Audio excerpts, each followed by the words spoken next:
السلام علیکم ناظرین حضرات، چینل کو ابھی سبسکرائب نہیں کیا ہے تو چینل کو سبسکرائب کر لیجئے، ساتھ میں بیل آئیکن ضرور دبا دیجئے تاکہ آنے والی ویڈیو کی نوٹیفیکیشن آپ کو ملتی رہے۔ میرے آقا صلی اللہ علیہ وسلم نے فرمایا، موت سے پہلے، مرنے سے پہلے سامان سفر تیار کر لو، یعنی ایک دن تمہیں اس دنیا سے جانا ہے، جہاں جانا ہے وہاں تمہیں کس چیز کی ضرورت ہے اس چیز کو تیار کر لو۔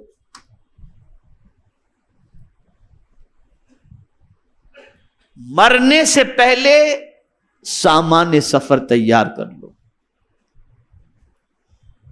اب میں آپ سے ایک سوال پوچھتا ہوں، مرنے کے بعد انسان سب سے پہلے قبر میں پہنچتا ہے،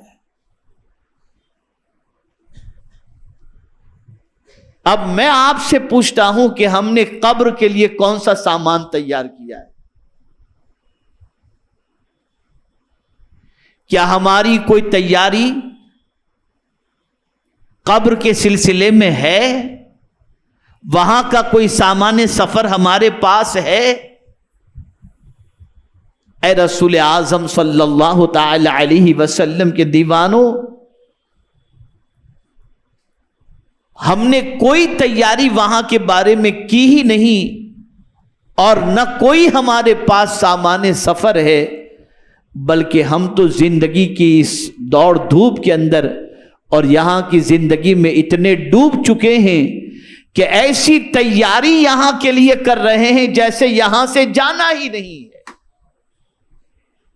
ایسی تیاری کر رہے ہیں۔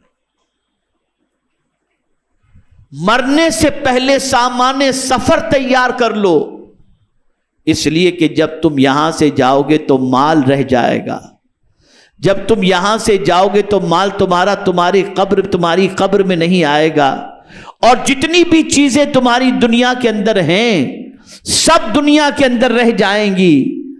اگر تمہارے ساتھ قبر میں کوئی چیز جائے گی تو تمہارا ایمان جائے گا اور تمہارے نیک عمل جائیں گے۔ یہ سامان سفر ہے۔ اللہ کی محبت، اللہ کی خشیت، اللہ کے رسول صلی اللہ علیہ وسلم کی محبت، تلاوت قرآن مقدس، نماز، روزے، حج و زکوٰۃ، یہ ساری عبادتیں یہ ہمارے لیے سامان سفر ہیں، یہ ہمیں قبر کے اندر اپنے ساتھ لے جانے کے لیے کام آئیں گے، اور یہی سامان سفر ہماری قبر کو منور بھی کر دے گا، اور یہی سامان سفر ہماری قبر کو کشادہ بھی کر دے گا۔ یاد رکھیں میرے پیارے آقا صلی اللہ تعالی علیہ وسلم کے پیارے دیوانوں، رسول اعظم صلی اللہ علیہ وسلم کے ایک ایک فرمان کے اندر اتنی حکمتیں پوشیدہ ہیں کہ ان حکمتوں تک انسان کی رسائی ہو بھی نہیں سکتی۔ اب آگے جو حضور صلی اللہ علیہ وسلم نے فرمایا اسے سنیں۔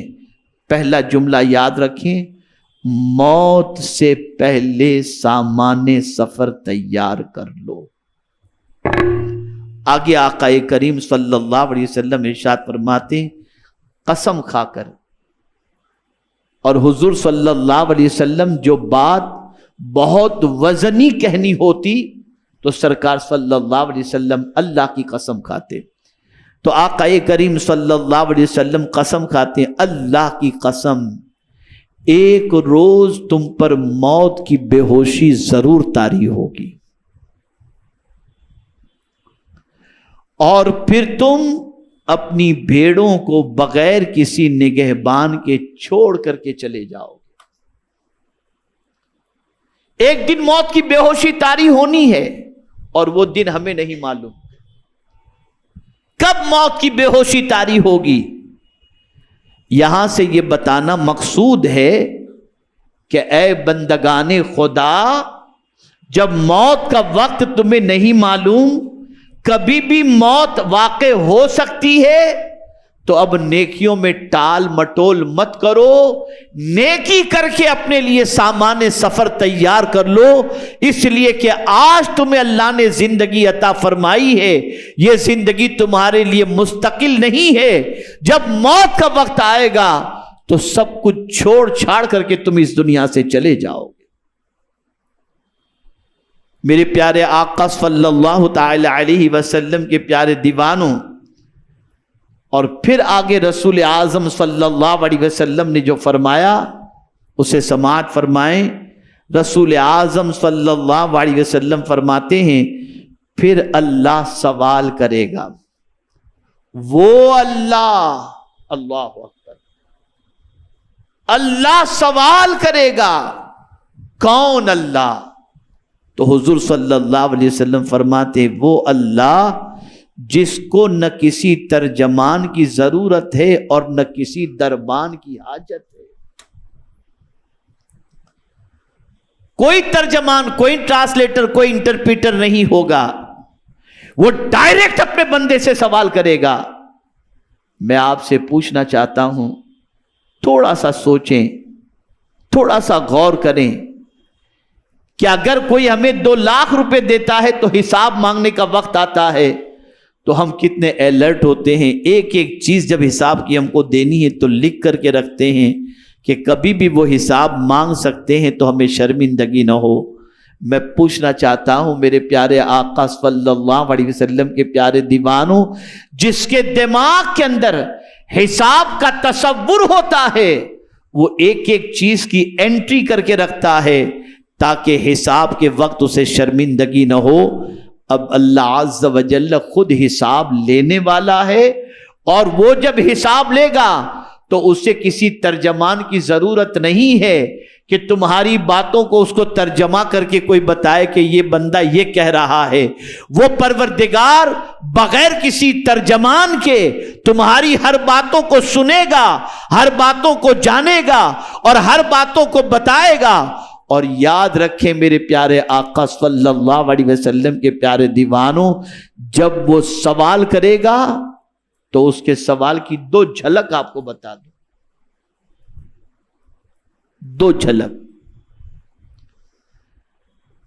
کن کن چیزوں کا سوال؟ تو مولا علی کرم اللہ تعالی وجہہ الکریم ارشاد فرماتے ہیں جو ٹھنڈا پانی تم نے پیا ہے نا، اللہ اس کے بارے میں بھی سوال کرے گا۔ جو ٹھنڈا پانی تم نے پیا ہے۔ اور قرآن کہتا ہے ان السمع والبصر والفؤاد کل اولئک کان عنہ مسئولا، بے شک کان، آنکھ، دل، ان سب چیزوں کے بارے میں اللہ سوال کرے گا۔ اب میں آپ سے پوچھنا چاہتا ہوں، آج دن بھر کے بارے میں ذرا غور کرو کہ کان سے کیا سنا ہم نے، آج دن بھر کے بارے میں غور کرو آنکھوں سے کیا دیکھا ہم نے، آج دن بھر کے بارے میں غور کرو دل میں کس کی محبت کا چراغ جلایا ہم نے۔ اگر ایک دن کے بارے میں اللہ سوال پوچھ لے کہ بندے آج کا دن تو نے کس طرح سے گزارا، بتا آنکھ سے کیا دیکھا، کان سے کیا سنا اور دل میں کس کی محبت کو جگہ دی، ہے ہم میں ہمت کہ ایک دن کا جواب دے سکیں؟ اور پھر پوچھنے والا بے خبر بھی نہیں کہ چلو اس کو پتہ نہیں ہوگا، نہیں، اللہ جب سوال کرے گا تو اس کے جاننے کی کیفیت کیا ہے؟ تو قرآن کہتا ہے یعلم خائنۃ الاعین وما تخفی الصدور، اللہ آنکھوں کی خیانت کو بھی جانتا ہے اور دل کے اندر چھپی ہوئی باتوں کو بھی جانتا ہے۔ اب میں آپ سے پوچھنا چاہتا ہوں، جو سب کچھ جانتا ہے، ہمارے دل کے راز کو بھی جانتا ہے، ہماری آنکھوں کی خیانت کو بھی جانتا ہے، جب وہ ہم سے سوال کرے گا تو ہمارا کیا بنے گا، کیا کیفیت ہوگی؟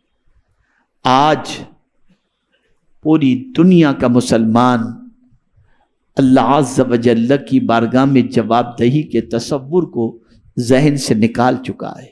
میری زندگی، میرا جسم، میرا پیسہ، میری مرضی، میں جو چاہوں کروں، کچھ آپ کا نہیں ہے، کچھ ہمارا نہیں ہے، سب کچھ اللہ کا دیا ہوا ہے۔ ایک ایک چیز کا حساب لے گا وہ۔ اور ایک مقام پر تو قرآن نے کہا ثم لتسألن یومئذ عن النعیم، ایک ایک نعمت کے بارے میں اللہ سوال پوچھے گا کہ اس نعمت کا استعمال تم نے کس کام کے اندر کیا۔